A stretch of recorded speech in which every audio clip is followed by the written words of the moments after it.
Olá, queridos Tetelestai, discípulos do Senhor Deus. Nós estamos na nossa série bíblica sobre o sacramento do batismo.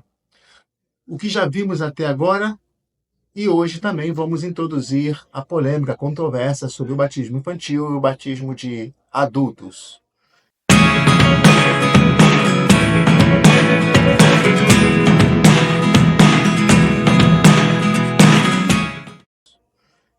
O que aprendemos com o texto sagrado que sacramento é o meio pelo qual a graça de Deus chega até nós.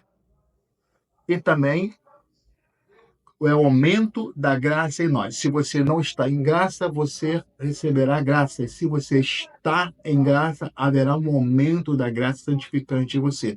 É uma definição básica de batismo. Vimos também que o batismo é o primeiro dos sacramentos. Deve ser ministrado sobre nós antes de todos os outros. Entendemos que as igrejas católicas, vindo da reforma de Lutero, entendem que há dois sacramentos, batismo e ceia, ou batismo e eucaristia. E a Igreja Católica Romana entende que são 7 sacramentos, porque a Igreja que vem da Reforma entende que 2 sacramentos foram feitos pelo Cristo, portanto, instituído pelo Cristo, batismo e ceia. Os outros 5 sacramentos, a Igreja que vem da Reforma entende que são realidades sacramentais, foram instituídos pela Igreja, portanto, não tem o mesmo peso, mesma medida que os 2 sacramentos feitos pelo Cristo. Já a Igreja Romana entende que todos os 7 sacramentos têm igualdade.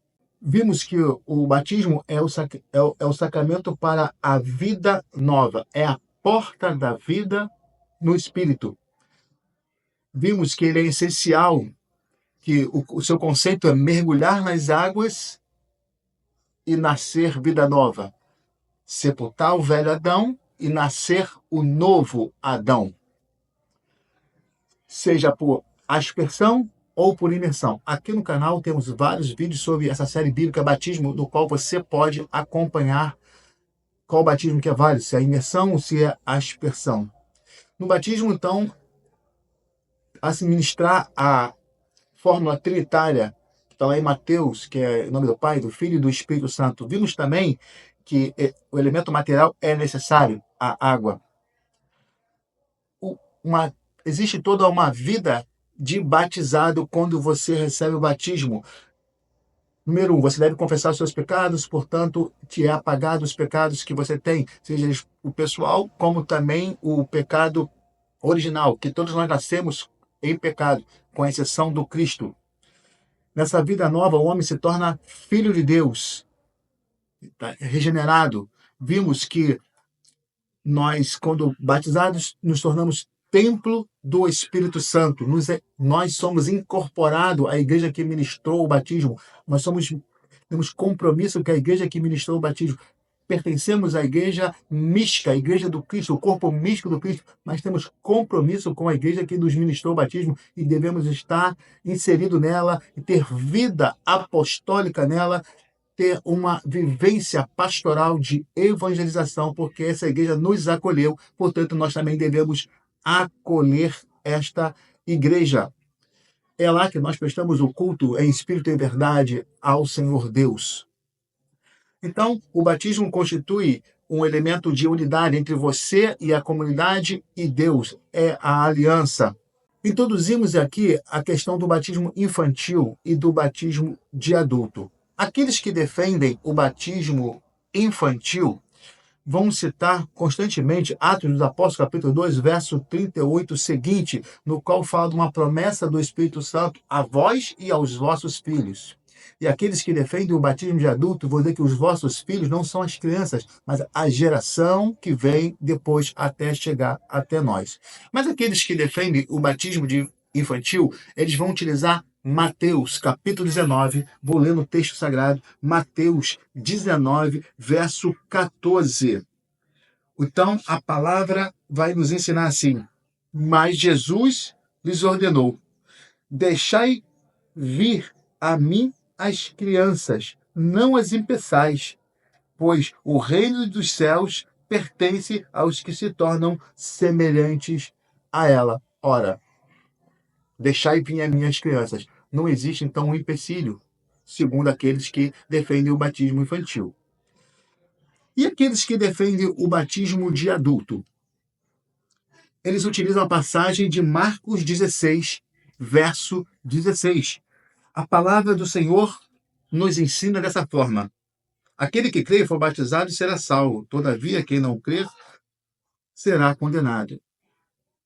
Então, aqueles que defendem o batismo de adulto vão dizer: é necessário crer para depois ser batizado. Se você for batizado e não crer, não será salvo, porque o texto é claro: quem crer e for batizado será salvo. E a controvérsia que existe, então, entre aqueles que defendem o batismo de adulto e o batismo infantil? Bom, eu já li a Bíblia algumas vezes e não encontrei um versículo sequer que proíba batizar crianças, mas também não encontrei um versículo que mande batizar crianças. Como sair dessa situação, então, se a Bíblia não é direta nesse ponto? E aqueles que defendem o batismo de adulto, a controvérsia que existe com relação ao batismo de adulto? Os que defendem o batismo de criança vão dizer para aqueles que defendem o batismo de adulto: por que não aplicar o antídoto já nas crianças? Você que é pai, que é mãe, não espera o seu filho crescer para decidir se ele vai tomar a vacina ou não. Você já aplica porque você entende que é o correto. Portanto, os que defendem o batismo infantil e criticam o batismo de adulto, vão dizer: por que não aplicar, então, o antídoto espiritual desde já, uma vez que a criança não tem pecado porque não atingiu a idade da razão, mas tem o pecado original? Então, por que não cortar logo esse laço com o pecado desde criança, semelhante às vacinas que nós pais aplicamos em nossas crianças? O que eu te entrego de valor, qual ensinamento que eu te entrego de valor com este vídeo acerca do batismo infantil e do batismo de adulto? Bom, o batismo, se você entender que o batismo é a nova circuncisão, ou seja, se o batismo é a circuncisão espiritual, olhando para a circuncisão da primeira aliança, que era aplicado já nas crianças, que é uma marca de pertença a Deus física, enquanto o batismo da segunda aliança, da nova e eterna aliança, é a circuncisão espiritual, é a marca de pertença a Deus espiritual. Bom, se na primeira aliança o batismo, a circuncisão era aplicada nas crianças, por que não aplicar o batismo já nas crianças, seguindo as mesmas regras da primeira aliança? O batismo da segunda aliança ser aplicado da mesma forma que é aplicado o batismo da primeira aliança, lá quando criança, e agora o batismo da segunda aliança em Cristo Jesus ser aplicado já nas crianças.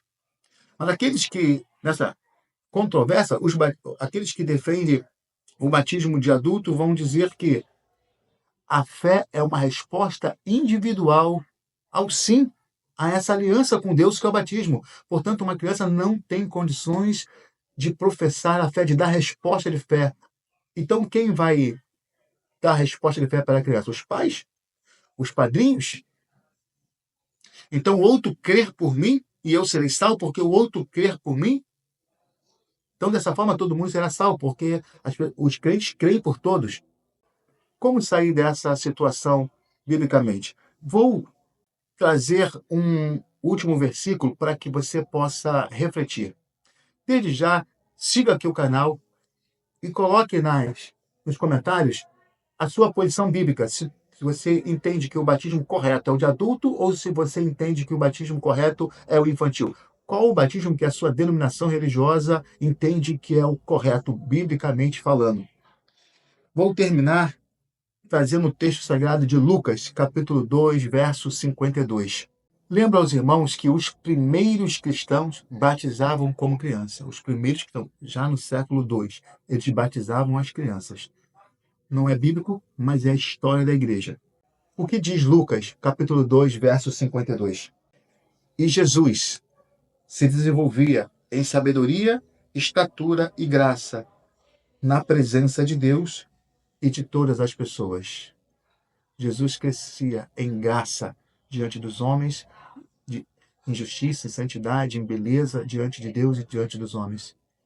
Aqueles que defendem o batismo infantil entendem que aqui está uma passagem que permite você batizar as crianças, para que o seu filho, sua filha, seja liberto do pecado original e crescer diante de Deus em justiça e santidade.